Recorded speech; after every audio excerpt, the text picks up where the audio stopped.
Welcome, dear Thriver, to Thriver TV, where you learn how to heal for real in ways that you may have never imagined were possible until now. All right, I just want to start off by saying there is only very few days to go before Thrive gets going at the 1st of May, and this is a global community and my most hands-on program ever to help you break through those glass ceilings, the reasons why you're not recovering, or you're stuck in the trauma, or you just can't get the motivation to heal. This is a healing boot camp that is going to revolutionize and rock your healing. So check it out. The link is with this video. We've only got a few spaces left. This is really one of the last chances to get involved. Check out the link with this video. Go to the show notes or melanietoniaevans.com/thrive. All right, today's video is very, very important. And what I'm going to share with you today is the 10 traits that narcissists can't stand.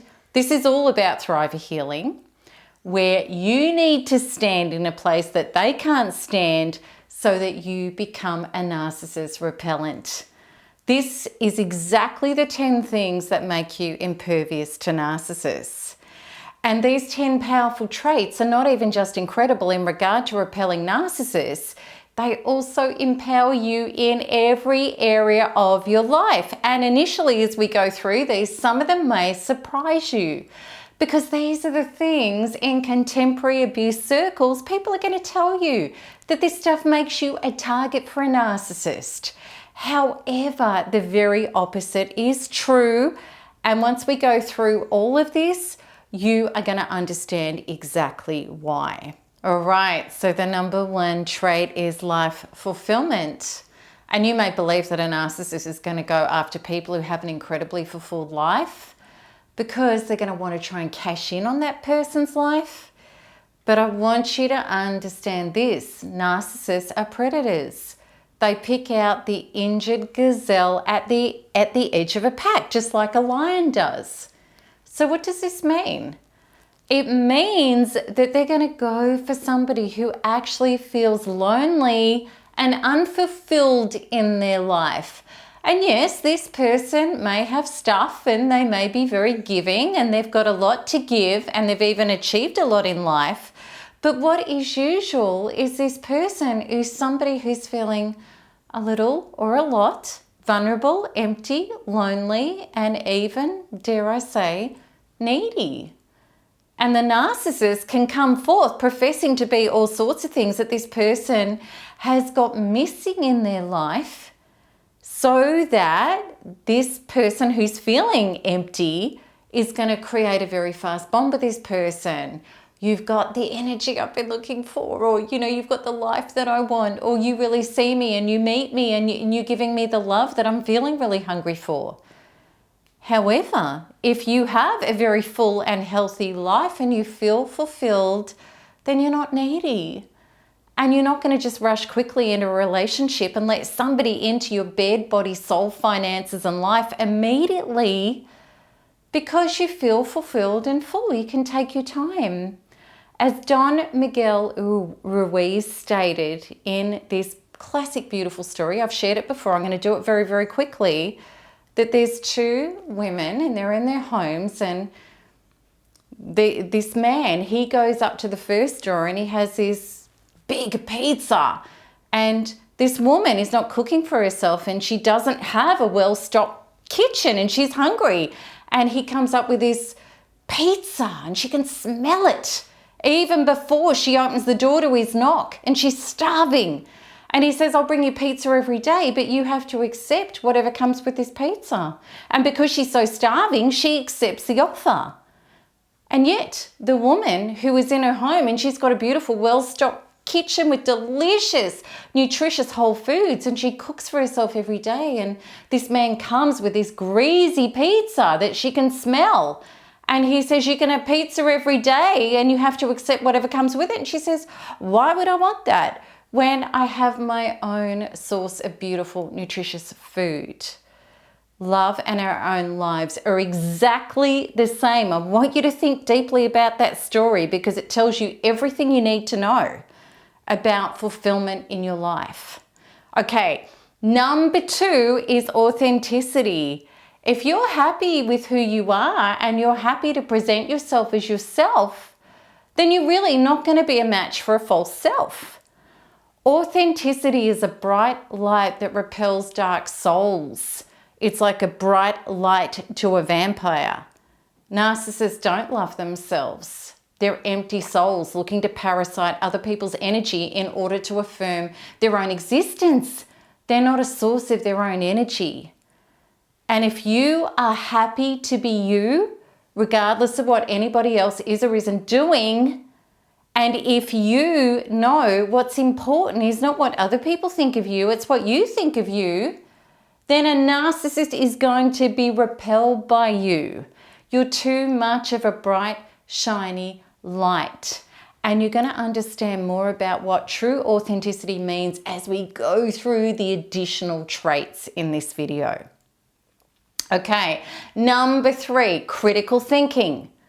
Narcissists hate people who are critical thinkers. Let me explain why. A narcissist can easily manipulate and dupe people who don't question things.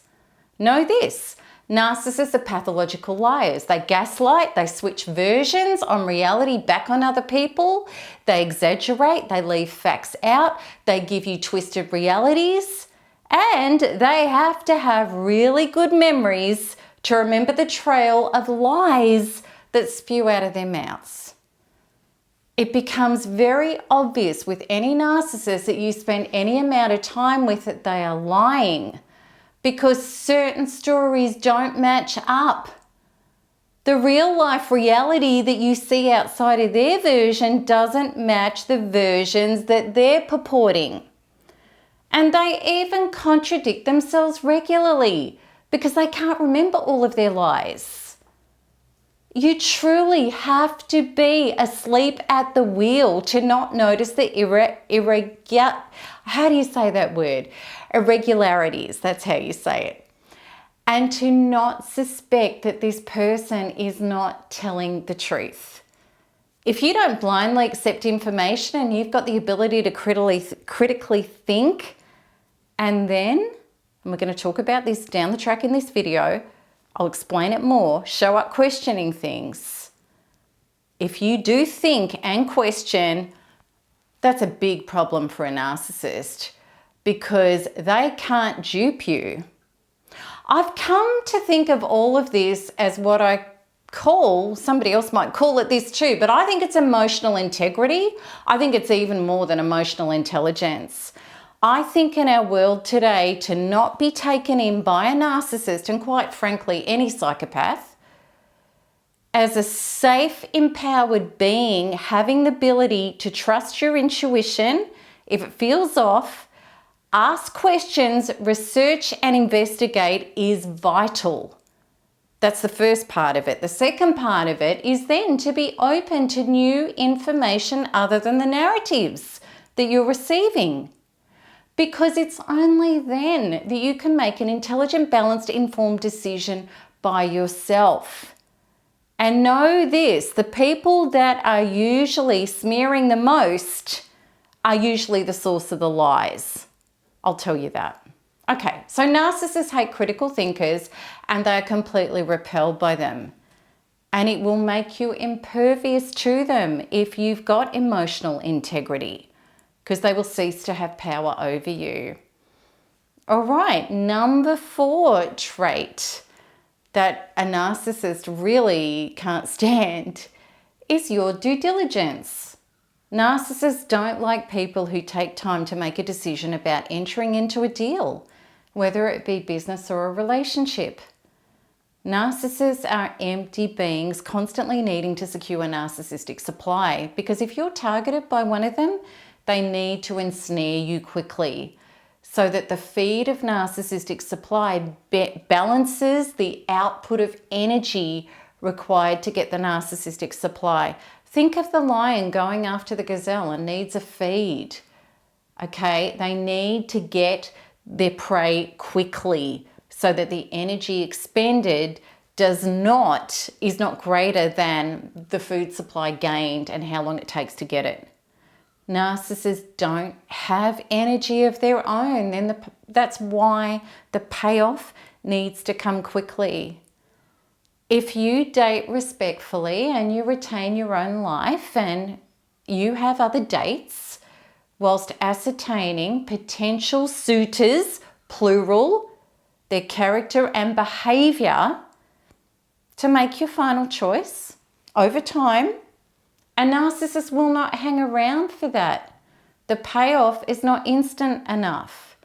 If you're in a business and the narcissist wants to join forces with you and you do background checks and the necessary due diligence to investigate the suitability of this person, again, the narcissist will flee because he or she will know that you're not an easy target. Being a mature adult doing the necessary due diligence is going to save you the heartache and devastation of a narcissist every time. They are sprinters, they're not stayers.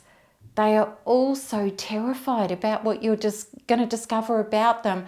And if you scratch under the surface and do your investigation and your due diligence, you will discover what's under the surface.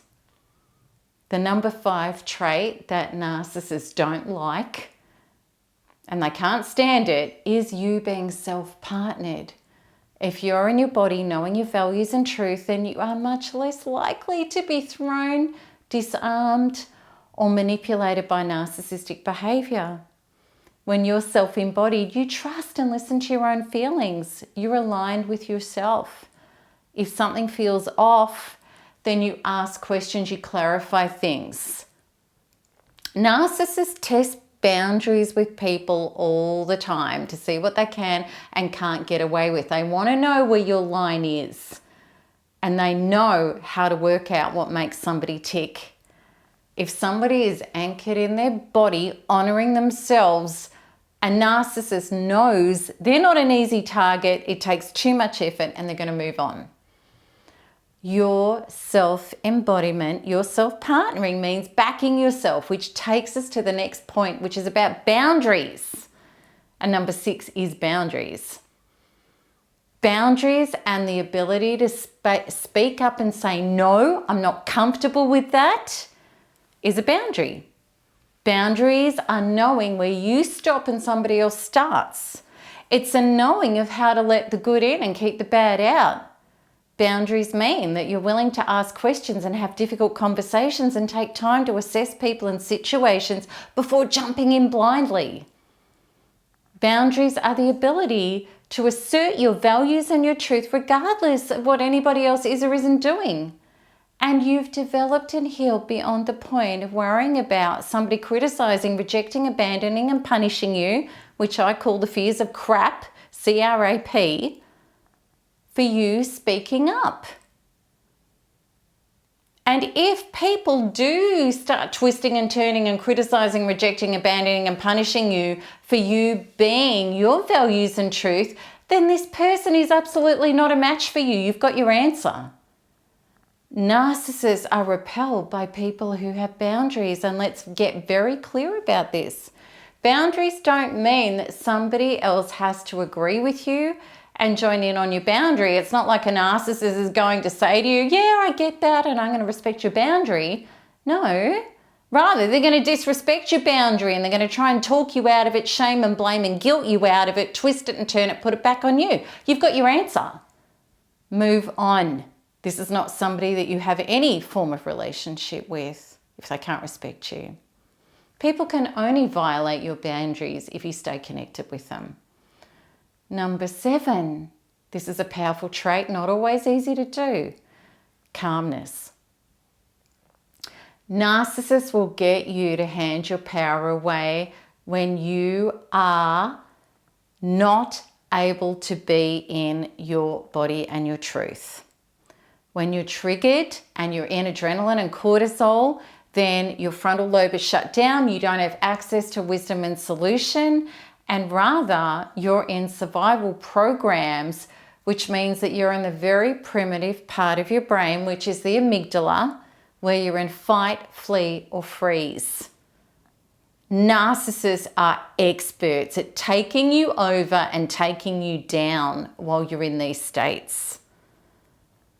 If you've done the inner work to meet the traumas that are generating your triggers and you've released them and up-leveled and reprogrammed them, and I can't recommend quantum freedom healing enough in order to do this, and we're going to be covering all of this in huge detail in Thrive, as well as doing the healings on this for you, well, that means that you are not going to have those triggers to hit within you, which are your previous unhealed, unconscious inner wounds that were being activated by the narcissistic behavior. Rather, where that trigger once was, is a calm knowing of your values and your truth, regardless of the shenanigans.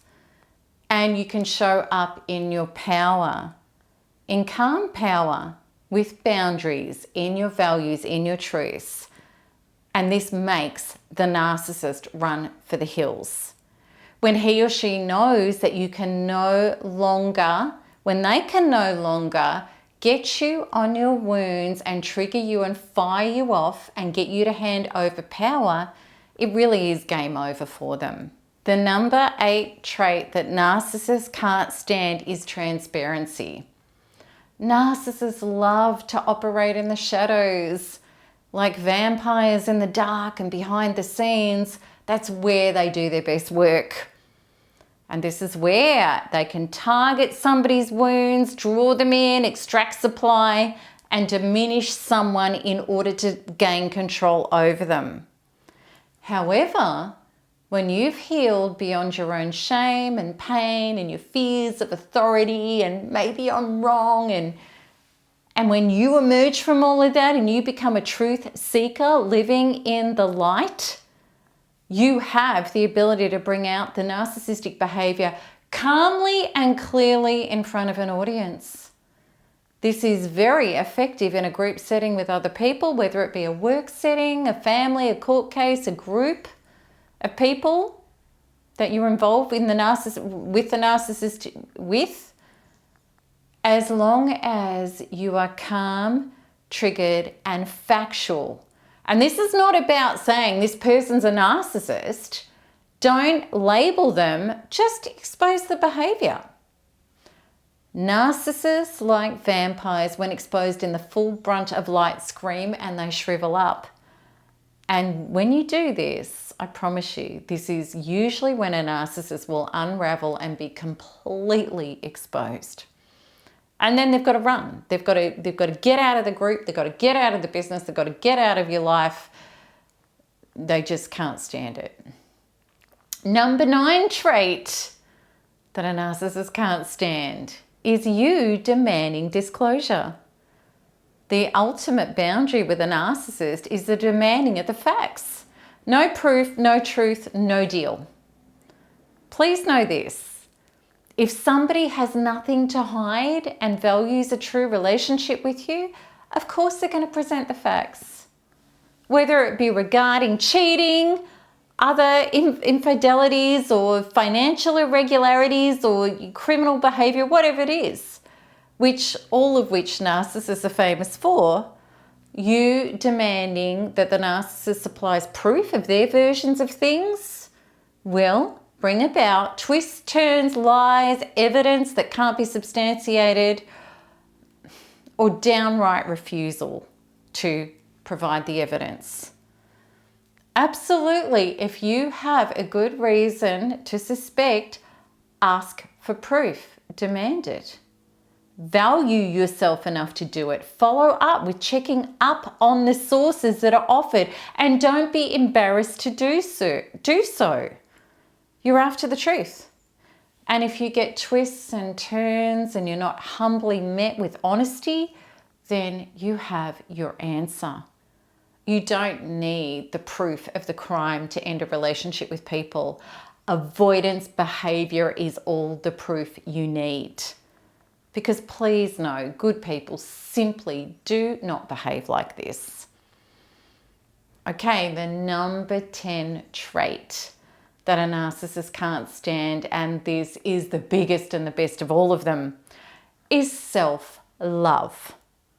The ultimate deterrent to a narcissist is you being self-partnered in your body, taking responsibility for your own emotional resonance. And this means that you are deeply involved in your own personal partnering and self-development. You love yourself enough to commit to yourself to create an incredible life for yourself from the inside out. You are the master of your own inner emotional domain. And this means, and rightly so, that you are loving and self-partnered to yourself more than any other person in the world.